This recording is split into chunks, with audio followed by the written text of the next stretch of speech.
रात के 11:30 बजे पूरे घर में खामोशी है, लेकिन एक कमरे से हल्की हल्की रोने की पल आवाजें आ ज्यादा रही यार। हैं। अब तो सब दरवाजा लोग बंद मुझे है। सताते हैं। पहले बिना अंदर बनते हैं, फिर एक मेरी लड़का कमजोरी बैठा है, जानते हो, फिर दूसरों को सर जाकर बताते दोनों हैं। हाथों में, ये दुनिया बहुत दोगली है सांस मम्मा। बेकाबू। जब आपकी पिछले गोदी दो से इस घंटों दुनिया को से देखा था मोबाइल तब पर इतनी एक ही मैसेज सुनहरी, टाइप हो इतनी रहा है। सुंदर लगी थी कि मेरा अम्मी, मन करता था कब मैं मैं आपकी जा गोदी रहा से हूँ। उतरूंगा, कब अपने पैरों पर चलूंगा लेकिन और कब इस सैंड का दुनिया को बटन नहीं देखूंगा। दबाया गया। लेकिन अब जब चल रहा हूँ ना, वो उठता है, तो एक एक कदम पर मुझे सॉफ्ट शीशे सॉफ्ट में कांटे अपनी चुभ रहे शक्ल हैं। देखता एक है। एक कदम पर मुझे ये क्या एहसास मैं हो ही रहा है कि खराब हूँ? असली सुकून तो आपकी गोद मैं में ही है। गलत हूँ? या वो लोग कभी सुनना ही नहीं चाहते? इस सवाल का जवाब उसके चेहरे पे नहीं, उसकी आंखों के नीचे मौजूद साए में छुपा है। ये कहानी सिर्फ एक लड़के की नहीं, ये कहानी हर उस बच्चे की है जो अपने ही माँ बाप के घर में अजनबी महसूस करता है। वो मुस्कुराता है ताकि घर का सुकून बरकरार रहे, लेकिन अंदर से वो हर रोज टूटता है। हमारे माशरे में बच्चे कभी थकते नहीं, कम से कम वालिदैन तो यही समझते हैं, क्योंकि जब वो इस नस्ल के बारे में सोचते हैं तो उनके दिमाग में बस एक ही तस्वीर आती है, मोबाइल में झुके हुए, रील्स देखते हुए, हंसते और मुस्कुराते हुए बच्चे। और यूं उनके दिमाग में एक फिक्रा गूंज उठता है, ये नस्ल नाजुक, जज्बाती और कमज़ोर है। मगर सच तो ये है कि ये नस्ल टूटी हुई है, और इस टूटने की आवाज़ वो कभी सुन ही नहीं पाए।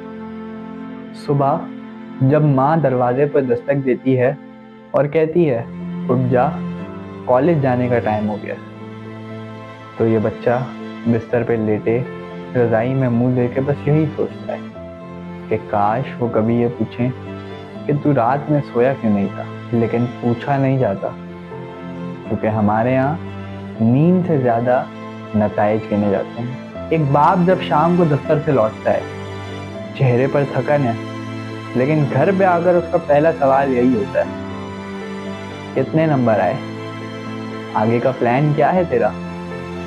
तो वो बेटा मुस्कुराकर बस यही जवाब देता है, सब ठीक चल रहा है अब्बू। और इस मुस्कुराहट के पीछे जो अल्फाज छुप जाते हैं, वही उसकी असल कहानी होते हैं। वालिदैन मोहब्बत करते हैं, इसमें कोई शक नहीं, लेकिन कभी कभी उनकी मोहब्बत उनके बच्चों के लिए खफकान बन जाती है, इतनी भारी कि बच्चा सांस नहीं ले पाता। वो समझते हैं कि कंट्रोल करना हिफाजत है, जबकि बच्चे के लिए ये एक जंजीर बन जाता है। हम तुम्हारी भलाई चाहते हैं, ये जुमला अक्सर उस शोर में गुम हो जाता है जहाँ बच्चा चाहता है कि वो बोले कि हम तुम्हें समझना चाहते हैं। अगर आप गौर करें तो हर घर में एक ऐसी खामोश जंग चल रही है। वालिदैन जीतना चाहते हैं और बच्चे बस सुनना और समझना। दोनों एक दूसरे से मोहब्बत करते हैं, लेकिन बस अपनी अपनी ज़बान में बोलते हैं। और अफसोस कि उन दोनों का कोई मुतरजम नहीं। वालिदैन की ज़बान में डांट प्यार है, बच्चों की ज़बान में खामोशी चीख, मगर कोई भी इनकी ज़बानों का तर्जुमा नहीं करता, और आखिर में सब कुछ खामोश हो जाता है। वालिदैन अक्सर कहते हैं, हमें पता ही नहीं था ये इतना परेशान है, और यही असल दुख है। आज का बच्चा ज़्यादा हसास नहीं, बस ज़्यादा अकेला हो गया है।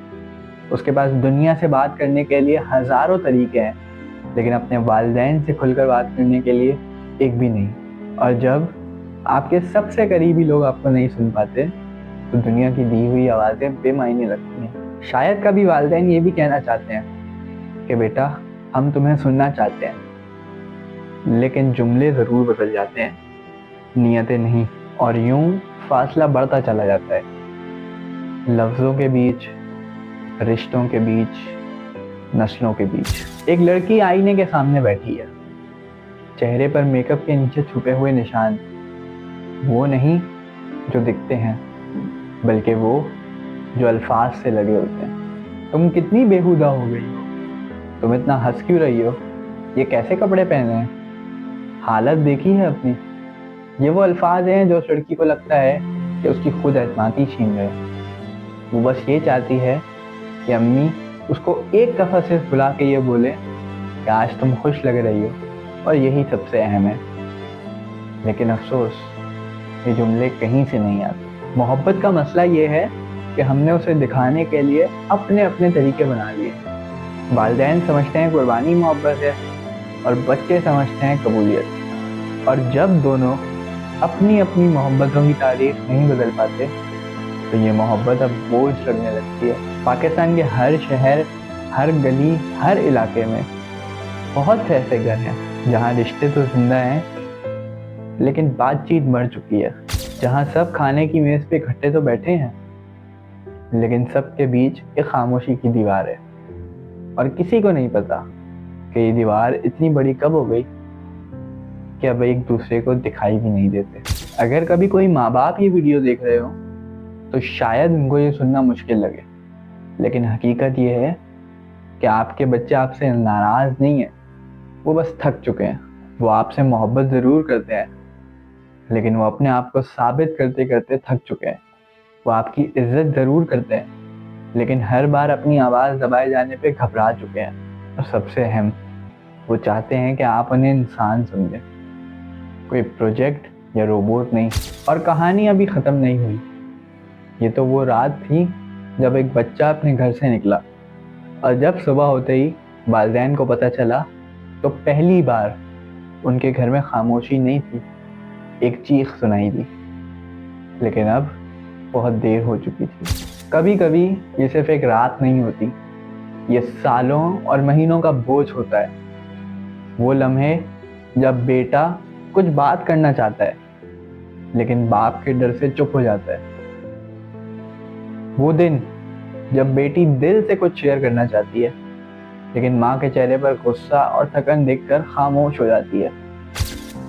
ये रिश्ता जिसे सबसे ज़्यादा मजबूत होना चाहिए था, धीरे धीरे सबसे ज़्यादा कमज़ोर होता चला गया। और फिर दोनों को लगा कि शायद दूसरा बदल गया है।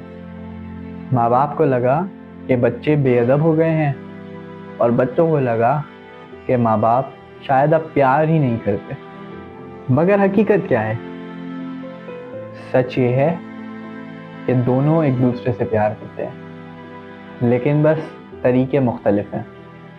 पेरेंट्स कंट्रोल के ज़रिए प्यार जताते हैं और बच्चे आज़ादी को प्यार जताने का ज़रिया समझते हैं। मगर दोनों का मकसद एक ही होता है, खुशी। वो बेटा हर रोज़ सोचता है कि सुबह उठकर इनको सब बता दूंगा, लेकिन सुबह होते ही बाप के चेहरे पे टेंशन और माँ की डांट सुनकर वो डर से खामोश हो जाता है और सोचता है कि अगर इन्हें सब बता दिया तो इन्हें बुरा लग जाएगा। और ऐसे ही दिन पर दिन, महीने और फिर सालों गुजरते रहते हैं। और ऐसे ही इस जनरेशन के पास शिकायतें नहीं, ज़ख्म जमा हो जाते हैं। ऐसे ज़ख्म जो अच्छे मार्क्स, किसी यूनिवर्सिटी की डिग्री और अच्छी जॉब से कवर्ड नहीं होते, क्योंकि इनका मसला रिजल्ट नहीं, मिसअंडरस्टैंडिंग का है। एक बेटा रात को लैपटॉप और किताबें बंद करता है, फ़ोन पे इंस्टाग्राम ओपन करता है, अपनी फीड पे हर दूसरे बंदे को अपने पेरेंट्स के साथ खुश दिखता है। कोई ट्रिप पे लेके जा रहा है, कोई बर्थडे सरप्राइज दे रहा है और उसके दिल में एक आवाज़ आती है, मेरे घर में ऐसा क्यों नहीं। ये कोई जेलसी नहीं, ये एक तमन्ना होती है कि कोई बिना गुस्से के आकर प्यार से पूछे कि तू ठीक तो है ना। पेरेंट्स कहते हैं कि हमने तुम्हारे लिए सब कुछ किया, कपड़े, पढ़ाई, खाना, लेकिन क्या कभी किसी ने ये पूछा कि हम खुश हैं या नहीं। ये वो आरज़ू है जो हर बच्चे के दिल से निकलती है। और कई घरों में ऐसे बच्चे भी होते हैं जो दुनिया की हर चीज़ मिलने के बाद भी नाखुश होते हैं, क्योंकि उन्हें माँ बाप का प्यार, अंडरस्टैंडिंग और सपोर्ट नहीं मिलती।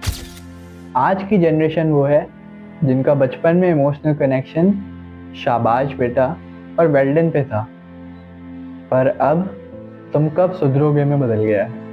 एक घर जिसमें माँ किचन का काम कर रही है, बाप ऑफिस का काम कर रहा है या अखबार पढ़ रहा है, वहीं बेटा और बेटी अपने अपने कमरों में लैपटॉप्स खोलकर सिर्फ सोचों में घूमे।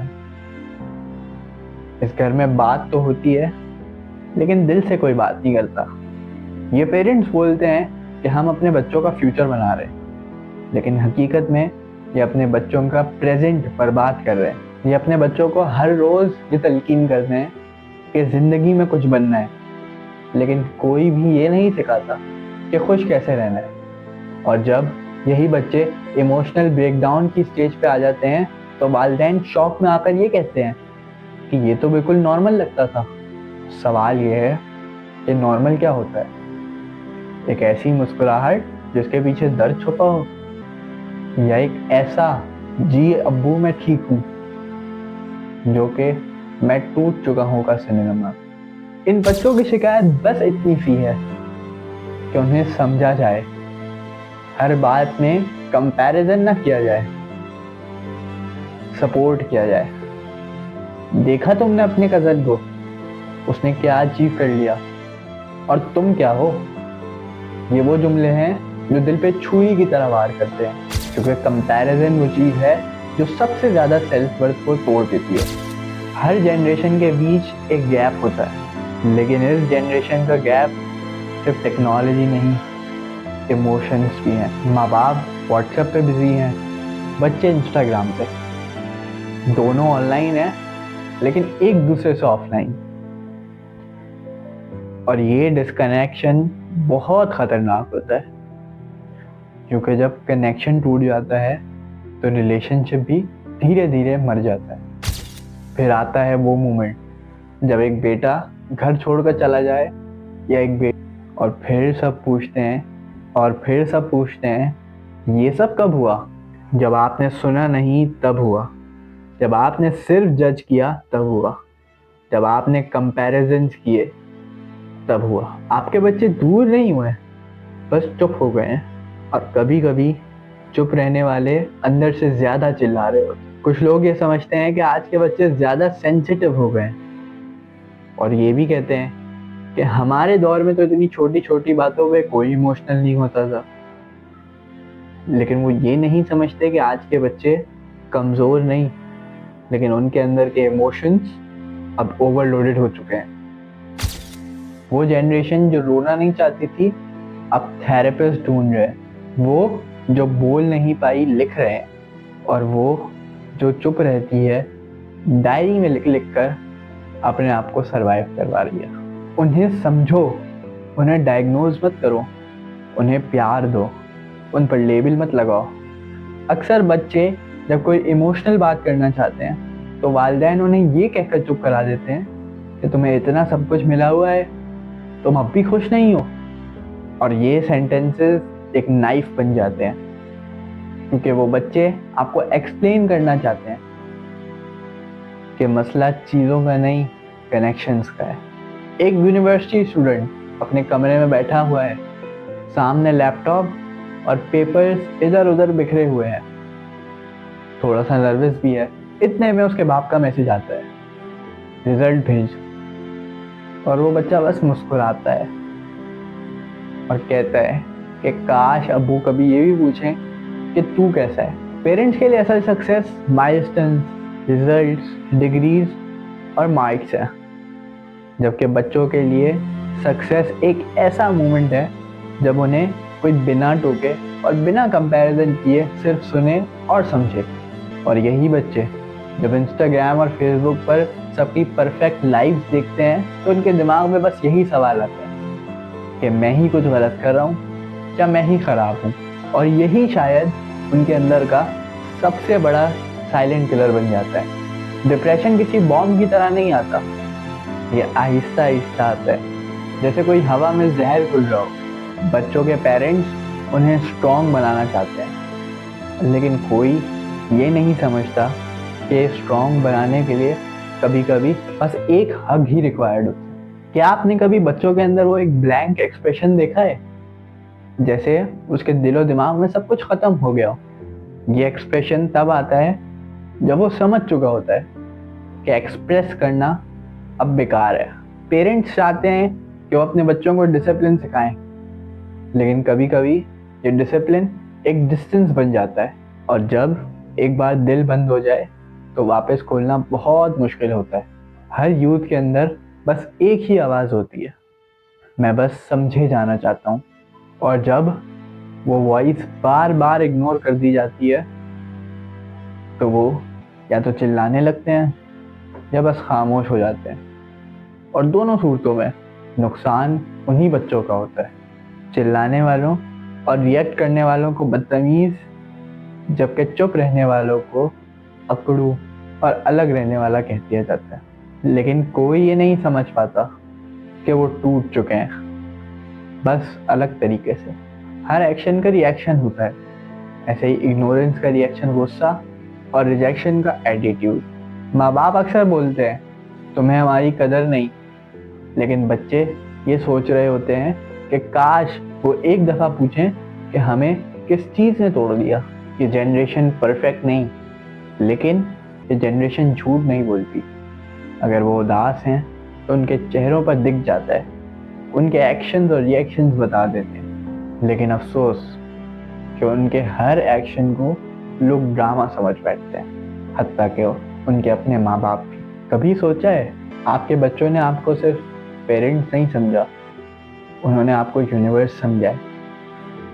जब आपके कॉन्ग्रेचुलेट करने, आपकी अप्रिसिएशन से बचपन में उनका दिन बन जाया करता था। जब आपके हिम्मत देने से वो ताकतवर फील करते थे। लेकिन फिर वक्त बदल गया, आपने उन्हें कहना शुरू कर दिया कि अब ज़्यादा इमोशनल नहीं बनो, बड़े हो जाओ।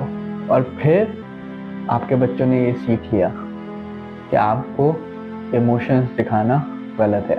आप समझते हैं आप अपने बच्चों को मजबूत बना रहे हैं, लेकिन ऐसे करके असल में आप उनको अपने इमोशंस से दूर कर रहे हैं। पेरेंट्स ये समझते हैं कि उनके बच्चों का गुस्सा, कमरे में बंद होना, जवाब नहीं देना, बात नहीं करना, ये सब बदतमीजी है। लेकिन असल में ये सब हेल्प के सिग्नल्स हैं। पेरेंट्स का अपना दुख भी होता है, स्ट्रेस, जिम्मेदारियाँ, परेशानियाँ। और वो जब अपने फीलिंग्स और परेशानियों को एक्सप्रेस नहीं कर पाते तो अपने बच्चों से डिसिप्लिन मांगते हैं। और उनके बच्चे ये बात समझ जाते हैं कि प्यार कंडीशनल होता है। जी हाँ, कंडीशंस, ज़्यादा मार्क्स लाना, फर्स्ट पोजीशन लाना, ख़ानदान में सबसे तमीज़ से मिलना, ख़ानदान में सबसे अच्छे बच्चे बनना, सारी बातें चुप करके जी अब्बू जी अम्मी कहकर मानना, ये है वो कंडीशंस। और जो बच्चे ये नहीं कर पाते वो हर रात कमरे के कोने में बैठकर बस यही सोचते हैं कि मैं कब काफ़ी बनूंगा। आज के बच्चे सिर्फ सुनना, समझना और इमोशनल सपोर्ट चाहते हैं, लेकिन जब उन्हें बदले में ताने, गुस्सा और कंपैरिजन मिलते हैं तो अपनी इमोशंस को कहीं डाल देते हैं, शायद सोशल मीडिया पर या खुद के अंदर। और फिर पेरेंट्स कहते हैं कि वो हमसे ज़्यादा फ़ोन में लगा रहता है। जी हाँ, क्योंकि फ़ोन उसको जज नहीं करता, फ़ोन उसकी सारी बातें सुनता है, फ़ोन उसको समझता भी है, और फ़ोन उसका कंपैरिजन किसी के साथ नहीं करता। हमारे घरों में बच्चों को अदब सिखाया, लेकिन बात करने की इजाज़त नहीं दी। एहतराम सिखाया, लेकिन एहसास छीन लिया। मार्क्स लाने का दबाव डाला, लेकिन उनकी खुशी, उसका ख्याल किसी ने नहीं रखा। एक दौर था जब बच्चे माँ से हर तरह की बात करते थे, दोस्ती, खेल, मोहब्बत, पढ़ाई। लेकिन अब वो अपने दिल का हाल व्हाट्सएप और इंस्टाग्राम स्टोरी और स्टेटस पे बताते हैं, क्योंकि माँ ने सुनना ही छोड़ दिया। शायद वक्त आ गया है कि वालिदैन ये समझें कि बच्चे उनके दुश्मन नहीं, वो बस अपनी आवाज़ ढूंढना चाहते हैं। उन्हें रोकने से बेहतर उनका हाथ थामें, वरना एक दिन आप उन्हें बस तस्वीरों में मुस्कुराता देखेंगे और सोचेंगे कि काश तब कुछ कर लिया होता।